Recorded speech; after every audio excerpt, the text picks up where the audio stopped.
Žinai, sulauku komentarų visokių tokių, žinai, negatyvių, aišku, aš neskaitau, bet ką, žinai, pramet, man jokinga pasidarė, žinai, kas yra jokingiausia, žmonės sako, o tai, tas čia grybų prisivalgys, išnekdaba.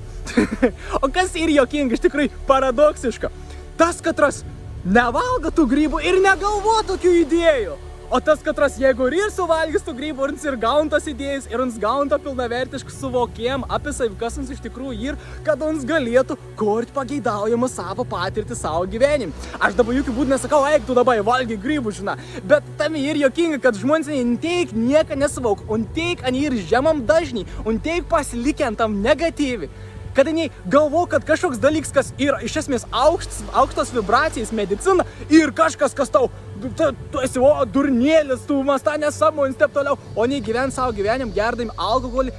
muždami savo vakus, muždami savo žmonas ir kentėdami ves gyvenimą, sakydami, kodėl man taip viskas nesiseka, kodėl aš toks esu, kodėl va čia taip, kas nors blogai vyksta, iškart negatyvi reakcija, iškart negatyvis emocijas ir būna būsant, kad pritrauk dar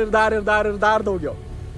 Tik tam tiesiog ir jokinga, norėjau pasidalinti, nes tas žmogus, katras ir suvalgo tom grybų, uns ir pritrauk ton idėjai, nes uns įeina tom būseną, kad uns ir viskas, uns suprant, kad viskas ir susijungia ir uns leid savo tekėti, leid savo būti savo aukščiausią versiją ir leid savo sekti savo aistrą, leid savo mylėti aplinką, leid savo mylėti žmonės aplinko ir skleisti tam besąlygišką meilį, katrai ir esi tu.